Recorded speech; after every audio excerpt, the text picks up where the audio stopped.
Olá, comunidade Mave, bem-vindos a mais um podcast Mave. Esse é o nosso podcast especial, episódio 4 do Releitura dos Clássicos. Faz um tempinho já que a gente não passa por aqui, contando para vocês um pouco a nossa visão da releitura dos clássicos. Esse é o episódio 4, então se você perdeu os episódios anteriores, entra lá no nosso canal do Spotify, Mulheres de Alto Voo, e busquem o Releitura dos Clássicos. O primeiro episódio foi sobre o Curtiço, do Luiz Azevedo, uma releitura nossa sobre essa leitura. O segundo episódio foi o Gabriel Garcia Marques, com O Coronel Não Tem Quem Ele Escreve, também um autor bastante clássico da nossa literatura mais moderna. E o terceiro episódio foi sobre uma autora um pouco mais clássica, que é a Virginia Woolf, mas é uma das minhas autoras preferidas. A gente conversou um pouquinho sobre um dos livros dela, que é o Orlando.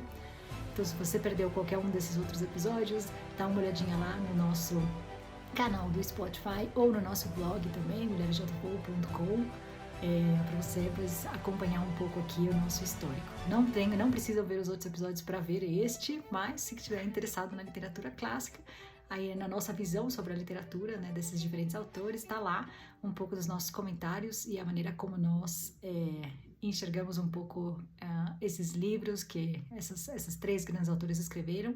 Também a gente dá algumas recomendações de leitura para vocês aí durante esses podcasts, tá bom? Então, esse é o podcast 4, Releitura dos Clássicos. Hoje nós vamos conversar sobre um dos meus autores preferidos também, José Saramago. Para quem não conhece José Saramago, ele é um autor português, infelizmente já falecido. Ele faleceu em 2010.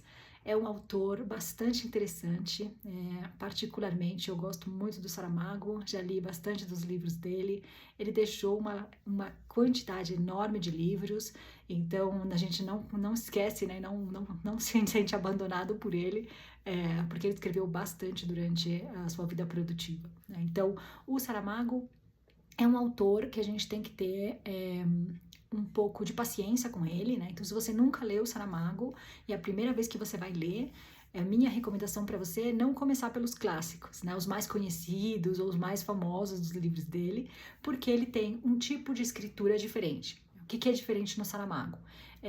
Quando a gente pega um livro para ler, qualquer livro, a maioria das vezes a gente tem um diálogo, né? Então a gente tem um narrador, que muitas vezes é parte, né, o personagem da história, e está contando um pouco a história e vão aparecendo os diálogos entre os diferentes personagens, né, que a gente chama de um discurso direto, né? Então, o João pergunta para Maria tal coisa, a Maria responde tal coisa, e então a gente vai vendo o diálogo aparecendo aí das páginas do livro, ou se eu estiver lendo no Kindle, né, ou algum dispositivo na tela. Mas, em geral, a gente consegue acompanhar o diálogo, os personagens intercambiam muitas conversas. No Saramago, ele nunca escreve dessa maneira, né? O Saramago, ele é conhecido porque ele tem um discurso indireto. O que é o discurso indireto? O tempo todo, o narrador vai te contando o que aconteceu. E o narrador narra, inclusive, os diálogos que aconteceram entre aquelas pessoas, né? Então, em lugar de o João pergunta, a Maria responde, né? Que a gente vê com o travessão, né, no começo da frase para indicar que é um diálogo, o Saramago, ele incorpora o diálogo dentro da narrativa. Então, por exemplo, né, eles foram passear, que sei eu, né? Eles foram passear na floresta e o João perguntou para Maria o que ela achava das árvores que estavam no caminho. E a Maria respondeu que não entendia a pergunta do João, enfim. Então, ele sempre vai descrever, o narrador vai descrever o que está acontecendo, incluindo os diálogos. Então, para quem vai ler pela primeira vez e não está acostumado com esse tipo de leitura, ou com esse tipo de escritura do discurso indireto, não recomendaria começar pelos clássicos do Saramago, porque são longos, é um discurso bastante... é uma narrativa um pouco mais... exige um pouco mais de atenção do nosso lado, né, de leitor, para poder acompanhar o que está acontecendo. Às vezes, é a primeira vez que você vai ler é confuso, mas quem falou o quê, para quem, não entendi. E o Saramago é bastante descritivo, ele descreve bastante a situação, o cenário, ele nos deixa muito, nos acompanha muito durante toda a escrita dele, né? Ele não deixa espaço em branco, né? Na verdade, ele tem essa característica de que ele descreve bastante o cenário, os diálogos muitas vezes são diálogos filosóficos, ele tem muito essa característica. Então, é muito bacana a escritura dele, mas se você nunca leu Saramago ou não está acostumado com esse tipo de discurso indireto, minha recomendação é você começar por algum dos livros, dos últimos livros que ele escreveu. Então, aí eu vou te fazer algumas recomendações. Então, por exemplo, os livros mais clássicos do José Saramago são claramente Ensaio sobre a Cegueira, né, um dos livros mais famosos, porque inclusive virou filme, né, tem um filme que está bastante bem feito, obviamente os filmes muitas vezes não são, né, iguais a ler o livro, mas está bastante bem feito o filme o Ensaio sobre a Cegueira. Mas eu recomendo que você veja, que você leia o livro. O livro é muito bom, é um dos livros mais importantes e mais conhecidos do Saramago, mas ele tem outros. Então, para começar, se você ainda não leu nada do Saramago e quer começar a ler, a minha recomendação para você, eu vou pegar ele aqui, eu tenho, os meus estão em espanhol, porque eu moro aqui na Colômbia, como vocês sabem, mas é o mesmo nome, se chama As Intermitências da Morte, né? Um dos principais livros dele, é um livro mais curto, tá? Ele não tem 300, 400 páginas, é um livro de 200 páginas, então eu recomendaria esse para porque é um livro um pouco mais fácil de ler, é super, super criativo. O Saramago, nos livros mais clássicos, mais tradicionais, os mais conhecidos dele, ele tem essa característica que ele traz algo inusitado. Então acontece alguma coisa assim que eu diria até que é algo que ninguém pensou, né, em escrever, ou pelo menos eu nunca vi nenhum outro autor escrevendo sobre essas coisas. Então ele pega um fato inusitado, inventa a história inteira sobre esse fato inusitado. Então, né, Intermitências da Morte também é um dos livros mais criativos, muito bacana. Não vou dar um pouco de conteúdo do que é o livro, porque se eu falar para vocês o que é o livro, eu vou estragar o livro para vocês. Eu não quero estragar o livro, porque é um dos melhores livros dele. Então, assim, começaria lendo o Intermitências da Morte, se você ainda nunca leu nada do Saramago, porque é um livro mais curto, a narrativa também é indireta, mas tem bastante criatividade, e o livro flui muito rápido, porque é um livro curto, né? O Saramago, às vezes, ele tem essa característica de demora para começar a pegar o livro. Então, por exemplo, ele tem um outro clássico que vocês podem ler depois, que se chama o Evangelho segundo Jesus Cristo. Então, assim, eu não recomendaria ler o Evangelho segundo Jesus Cristo como o primeiro livro dele. Olha o tamanho do livro, né? Primeiro porque é grande e todo no discurso indireto. E segundo porque se você não conhece o Saramago, nunca leu ele antes, você pode interpretar o livro como uma ode à religião ou algo assim, e não é a ideia do Saramago. Então, ele sempre ele vai conversar com outros autores, ou ele vai conversar com situações, ou ele vai conversar com algo que está acontecendo no mundo naquele momento. Então, os livros dele têm essa característica criativa que é isso, né? Ele quer conversar sobre algo, sobre o que a gente está falando. Então, por exemplo, nos grandes clássicos que eu leria depois, então vamos lá, vamos voltar à ordem, para eu não me perder. Então, Intermitências da Morte, vocês podem começar também com A Viagem do Elefante, também é um fato inusitado. Isso eu posso contar um pouquinho mais para vocês, porque não vai estragar o livro. Então, assim, vou contar bem superficialmente. Alguém precisa trasladar um elefante de um lugar para o outro. Imagina vocês, qual a hipótese, né? Em que momento nós vamos trasladar um elefante da Europa para a Ásia ou da Ásia para a Europa? Imaginem a situação. Então, essa é a história do livro. Então, por isso eu falo para vocês que ele traz situações inusitadas ou coisas assim que parecem descabeladas, e aí ele começa, né, a desenvolver a história ao redor disso. Então, assim, é um livro super fácil de ler também, tem o mesmo discurso indireto, porque essa é a característica dele, mas também é criativo, é um pouco mais curto também, que pode ser mais fácil para começar a leitura. Então, começaria por aí. E um outro que eu gosto muito dele, que é fácil também de ler, se chama, eu não tenho ele aqui, se chama O Homem Duplicado. O Homem Duplicado também é um livro bastante interessante, ele também traz algo inusitado, lembrando sempre que ele está conversando com alguma coisa que está acontecendo no mundo naquele momento em que ele escreve o livro. Tá? Então, alguma coisa absurda, ou algo interessante que está acontecendo, ou algo que ele quer criticar. Então, por isso eu falava para vocês do Evangelho segundo Jesus Cristo. Não é um livro religioso. É um livro super interessante sobre a vida de Jesus, desde a interpretação de um autor da literatura, que é um autor mais... Eu não vou dizer que ele é clássico, porque ele é mais moderno, é um dos maiores autores do século XX. A gente está falando, né, dos anos 1900 a 2010, quando ele morreu. Ele escreveu muito, muito, muito. Então tem muitos livros dele. Então você precisa entender um pouco mais de onde é que ele vem. Talvez antes de ler o Evangelho segundo Jesus Cristo, aí sim ler os 2 clássicos dele, que eu já vou falar para vocês quais são, para daí ler o Evangelho segundo Jesus Cristo. Né? Se vocês gostarem da leitura dele, da escritura dele, acho que é um bom livro para terminar, talvez, né, os livros do Saramago. Enfim, né, se é que a gente pode terminar os livros dele. Um outro livro que eu recomendo muito, e aí sim, entrando também nessa parte criativa, é A Balsa de Pedra. Né? Na Balsa de Pedra, ele conta a história de Portugal e Espanha.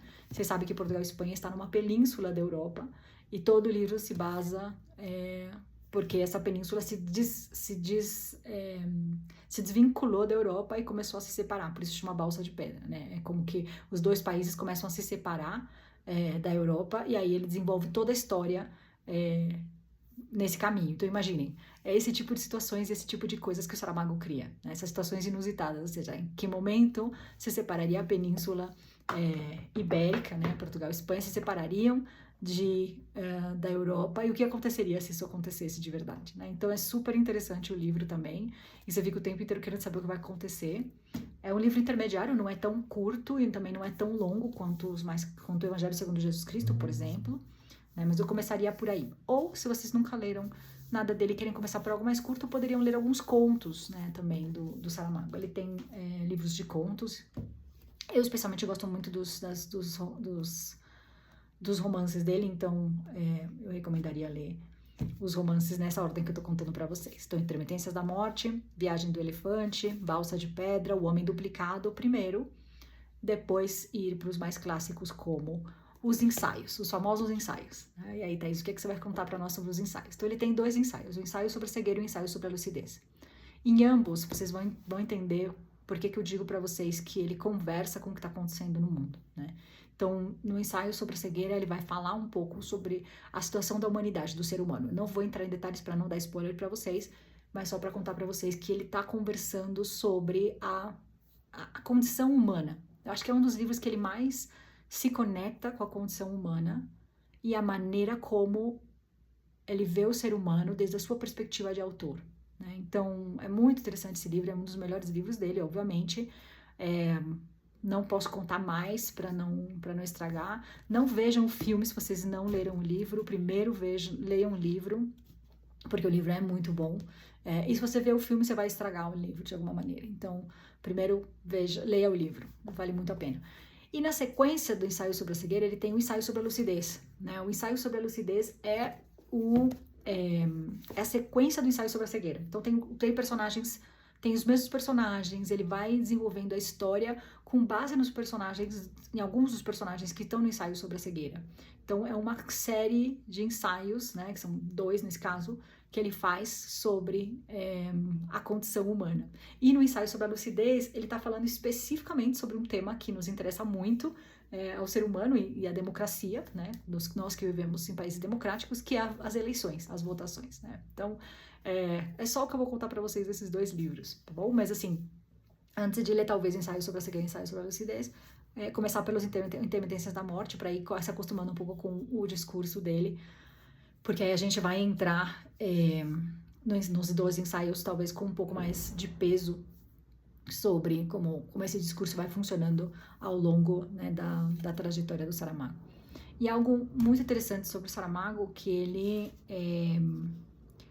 escreveu um dos livros que eu mais gosto dele, é engraçado, porque ele tem essa característica de os finais dos livros dele normalmente são muito bombásticos, assim, o final do livro é o clímax, né? Então, às vezes o que acontece nos livros é que na metade do livro a gente tem um momento de clímax, né? Com alguns autores, assim, com a maioria dos autores, principalmente os autores mais modernos, né?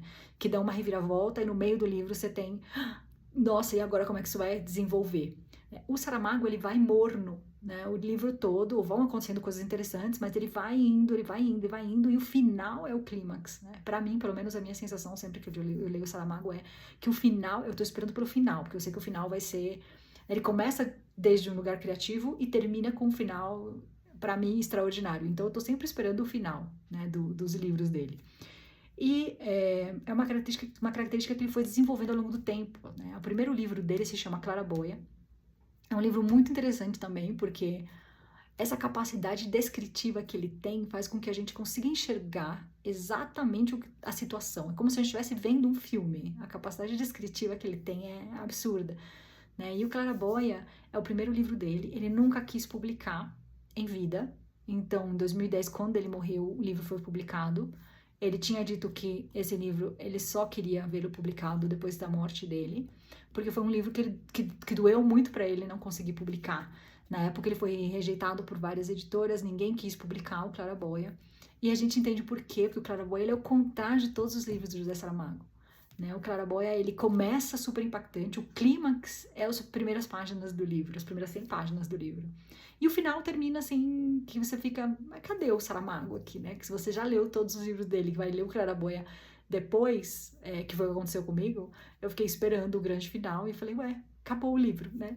Então, é um livro que é um pouco o contrário da característica mais comum do Saramago, que ele começa, ele vai engatando, vai engatando, vai engatando, e o clímax é o final. O Claraboia é o contrário, começa super bom o livro e termina, né? Não é que termina mal nem nada, mas terminou o livro e a gente fica esperando o grande final. Então, também recomendo muito o Claraboia, é um livro muito bom também. Muito interessante, também vai um pouco nessa característica, né, da humanidade, a maneira como ele percebe, ou como ele entende o ser humano. Né? Eu acho que o Saramago tem essa característica. Todos os livros que ele traz para nós, ele traz essa perspectiva de como se comportaria o ser humano ou como se comporta o ser humano, né, em determinadas situações inusitadas ou situações que não estamos esperando. Né? Acho que essa é a grande característica do Saramago. Por isso é um dos meus autores preferidos. Leiam em português, né? Eu tenho aqui a minha coleção em espanhol, porque obviamente eu moro aqui na Colômbia, então é mais fácil para mim encontrar o livro em espanhol, mas obviamente li muitos dos clássicos dele em português. Como ele é um autor português, acho que é muito mais bacana para nós no Brasil lê-lo em português, porque se aproxima muito da maneira como ele escreve original, né? E aí não caiam nas trampas, assim, porque tem vários outros livros do Saramago, ele tem muitos livros. Então ele tem alguns, por exemplo, eu cometi esse erro, né? Eu li um que é como um diário de bordo, que se chama Viagens a Portugal, que não tem nada a ver com os livros do Saramago, é uma descrição sobre uma viagem em Portugal, que é muito bacana, mas é outro tipo de escrita. Aí sim, ele é super descritivo, mapa, cartografia, parece um pouco os Sertões do Euclides da Cunha, que ele escreve, né? Acho que é Grandes Sertões Veredas, se eu não me engano o nome do livro. Que ele escreve muito descritivo, um mapa, a topografia do Nordeste, né, especificamente do sertão, ali onde ele está descrevendo a geografia do Brasil, enfim, é muito mais nesse estilo, né? Então, vamos com os clássicos, vamos com os grandes livros. Tenho certeza que vocês vão gostar, vão começar a entender como é que ele escreve, né, essa coisa do clímax, onde é que ele começa. E aí, o que eu falava para vocês, que ele conversa muito. Então, por exemplo, né, quando ele fala dos ensaios sobre a cegueira, ensaios sobre a lucidez, ele está conversando sobre um tema político, ele está conversando sobre a humanidade do ser humano, né, o quanto o ser humano ele pode ser cruel e o quanto o ser humano ele pode ser gentil em determinadas situações.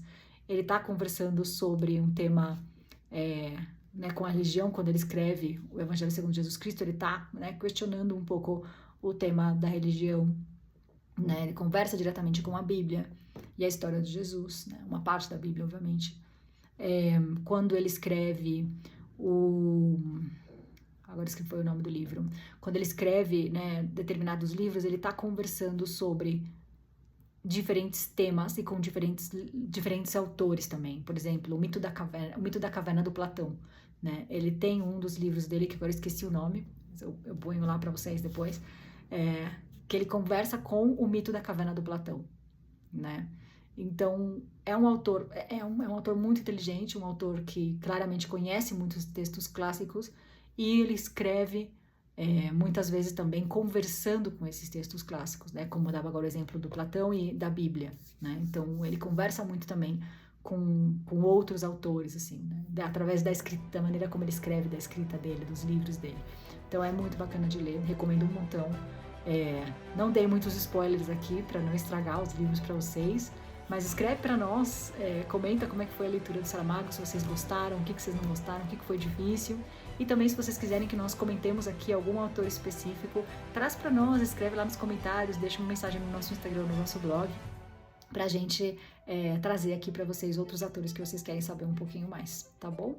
E super obrigada, até o nosso próximo podcast sobre o Releitura dos Clássicos. Um abraço!